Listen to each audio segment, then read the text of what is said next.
अस्सलाम वालेकुम students, welcome to my YouTube channel. बच्चों, आज हमने चैप्टर नंबर 10 स्टार्ट करना है, एनवायरमेंटल केमिस्ट्री का या माहौलियाती आलूदगी। अब बच्चों देखिए, मैंने जो स्लाइड लगाई है उसमें देखिए जो मैंने अंडरलाइन किया हुआ है ना, सिर्फ माहौलियाती केमिस्ट्री की वही डेफिनेशन आपने याद करनी है। माहौलियाती केमिस्ट्री की डेफिनेशन अगर हम देखें तो केमिस्ट्री की वो ब्रांच जिसमें माहौल में मौजूद केमिकल्स और दूसरी किस्म की आलूदगी का मुतालिया किया जाता है, ये माहौलियाती केमिस्ट्री कहलाती है। तो उसके बाद ये देखिए, फिर मैंने नीचे जाके लिखा है मसलन, अब ये जो आलूदगी है ये कितनी कौन कौन सी किस्म की हो सकती है। कुदरती गैस, कोयला और पेट्रोलियम जैसे फॉसिल फ्यूल्स के जलने की वजह से, इसके अलावा खाद्य फसलों पर छिड़काई जाने वाली कीड़े मार अद्वियात इंसानों और जानवरों और परिंदे सब के लिए नुकसानदेह है। तो ये सारी चीज़ें जो हैं ये किस में आती हैं, माहौलियाती केमिस्ट्री में। अगर इस आप डायग्राम को देखें तो इसमें भी ये देखिए डिफरेंट किस्म की पोल्यूशंस जो एनवायरनमेंट में ऐड हो रही हैं या जो केमिकल्स ऐड हो रहे हैं, इन सबको क्या कहते हैं, माहौलियाती केमिस्ट्री। उसके बाद बच्चों नेक्स्ट टॉपिक आ जाता है कुर्रा हवाई के अज्जाए तरकीबी यानी कंपोजिशन ऑफ एटमॉस्फेयर। सबसे पहले सवाल ये पैदा होता है कि एटमॉस्फेयर या कुर्रा हवाई है क्या। तो हमारे ज़मीन के इर्द गिर्द हवा का जो गिलाफ मौजूद है या गैसें तय दर तय मौजूद हैं, वो कुर्रा हवाई या एटमॉस्फेयर कहलाता है। और ये हवा जो है ये जानदारों और पौधों दोनों के लिए बहुत ज़रूरी है, क्योंकि जानदार इसमें सांस लेते हैं यानी ऑक्सीजन को इस्तेमाल करते हैं, और पौधे कार्बन डाइऑक्साइड को इस्तेमाल करके खुराक तैयार करते हैं। और इसमें बाकी जो है वो नाइट्रोजन की भी काफ़ी बड़ी मिकदार मौजूद है। तो ये नीचे हम टेबल देखते हैं तो इसमें देखिए कुर्रा हवाई के अहम और गैर अहम अज्जा अलग अलग परसेंटेज उनकी बताई हुई है। सबसे पहले नाइट्रोजन है 78%, ऑक्सीजन है 21%, ऑर्गन जो है ये 0.934% है, कार्बन डाइऑक्साइड 0.04% है, नोबल गैसेस जो हैं अबाउट 1% है, और आबी बुखारात जो है ये चेंज होते रहते हैं, यानी हवा में नमी के लिहाज से ये चेंज होते रहते हैं। ठीक है। उसके बाद बच्चों ये देखिए नीचे एक्सरसाइज आपको दी हुई है, उसके साथ ही मैंने उसके आंसर लिख दिए हैं कि दिन और रात के किन हिस्सों में हवा में नमी सबसे ज़्यादा होती है। तो सुबह के वक्त जो है सबसे ज़्यादा नमी हवा में पाई जाती है। उसके बाद नंबर 2 क्वेश्चन है, कार्बोनेटेड मशरूबात की बोतलों को खोला जाता है तो कौन सी गैसें निकलती हैं। कार्बोनेटेड मशरूबात जैसे कोक हो गई, 7 अप वगैरह, इनको जब खोला जाता है तो फिर कार्बन डाइऑक्साइड गैस जो है वो खारिज होती है। उसके बाद बच्चों नेक्स्ट आगे टॉपिक आ जाता है हवा में मौजूद आलूदा अशिया यानी एयर पोल्यूटेंट्स। तो हर वो शय, बेशक वो ठोस हो, माया हो या गैस हो, जिसकी हवा में मौजूदगी की वजह से इंसानों की सेहत और आम जिंदगी पर बुरे असरात मुरतब हों, आलूदा शय कहलाती है या एयर पोल्यूटेंट्स कहलाते हैं। तो हवा में मौजूद जो एयर पोल्यूटेंट्स हैं उनकी कंसंट्रेशन को या इर्तिकाज़ को मापने के लिए हम जो इकाई इस्तेमाल करते हैं उसको ppm कहते हैं।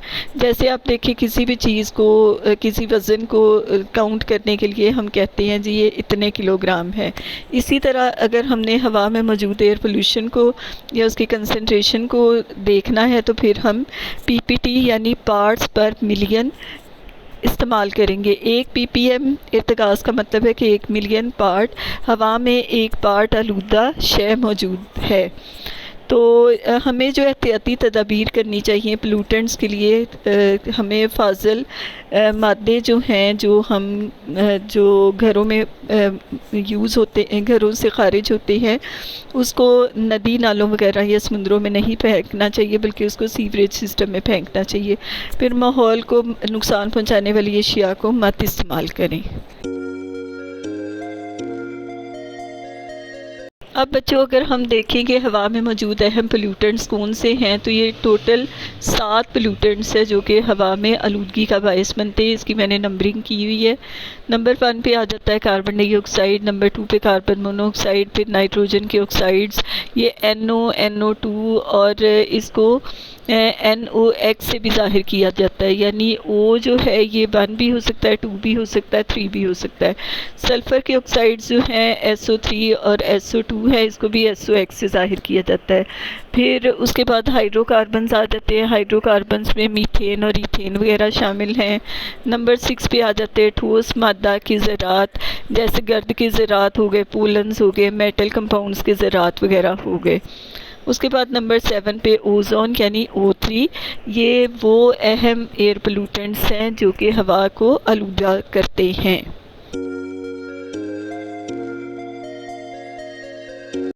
उसके बाद बच्चों हम ये देखते हैं कि ये एयर पोल्यूटेंट्स जो अभी हमने देखे थे ये कहाँ से आते हैं, यानी इनके सोर्सेज क्या हैं या माखज़ क्या हैं।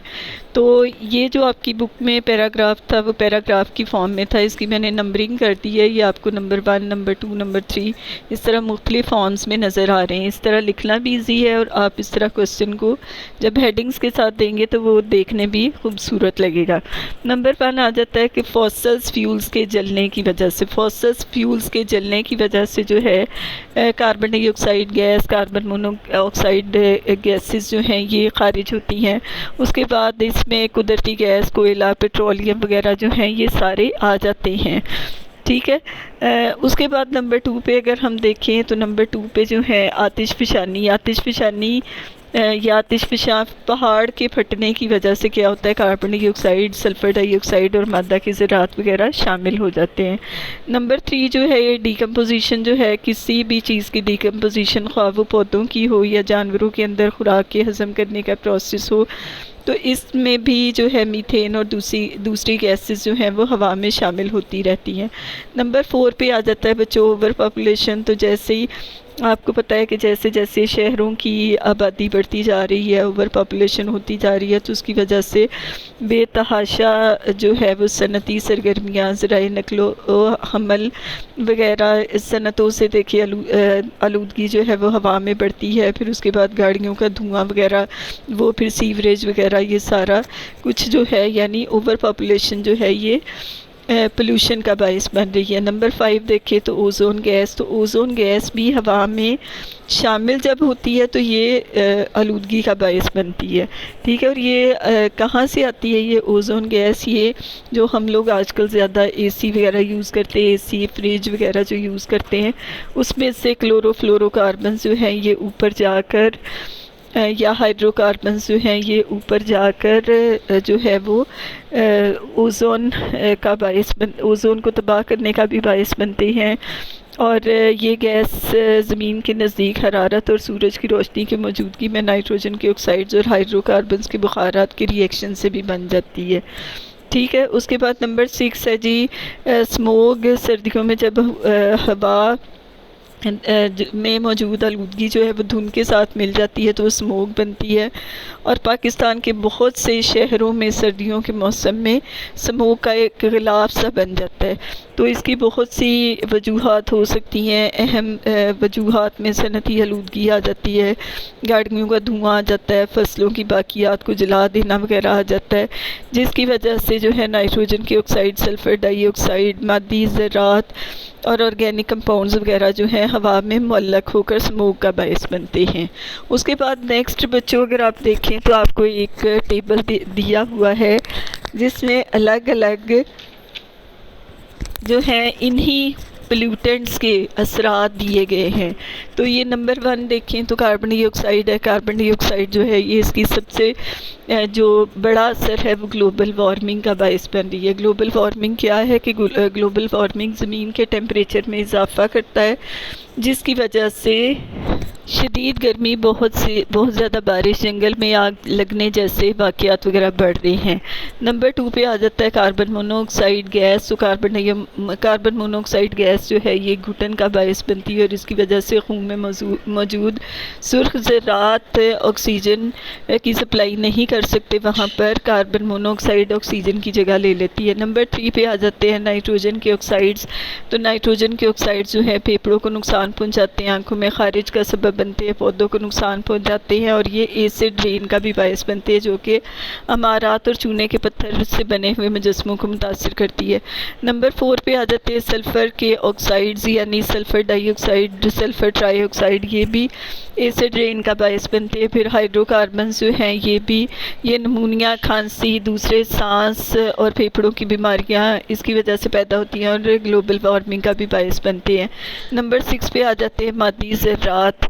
तो मादी ज़रात जो है ये भी आंखों में ख़ारिश का बायस बनते हैं। इसके अलावा ये लिबास को गंदा करते हैं। अस्थमा का, दमे के मरीज़ों के लिए बहुत नुकसानदेह है। हवा में आलूदगी की वजह से दूर तक देखना भी मुश्किल हो जाता है। नंबर 7 है जी ओज़ोन। ओज़ोन की मौजूदगी में सांस लेने से सेहत के कई मसाइल पैदा होते हैं, जैसे सीने में दर्द, खांसी, गले की खराश और गले में रुकावट वगैरह। उसके बाद नंबर 8 पे स्मोक है जी। स्मोक जो है ये बहुत ऐसी एलर्जीज़ जैसे फेफड़ों की बीमारियां वगैरह जो हैं वो उसका बायस बनती है। स्मोक पौधों को भी बढ़ने से रोकती है क्योंकि फोटोसिंथेसिस के लिए दरकार कार्बन डाइऑक्साइड की कमी वाक़ई हो जाती है। बच्चों, इसके साथ ही मैं आज की वीडियो को एंड करती हूँ। उम्मीद है कि आपको जो आज टॉपिक मैंने पढ़ाए हैं उनकी अच्छी तरह से समझ आ गई होगी। मेरे चैनल को लाइक करना, सब्सक्राइब करना और शेयर करना ना भूलिएगा। Thank you so much. अल्लाह हाफिज़।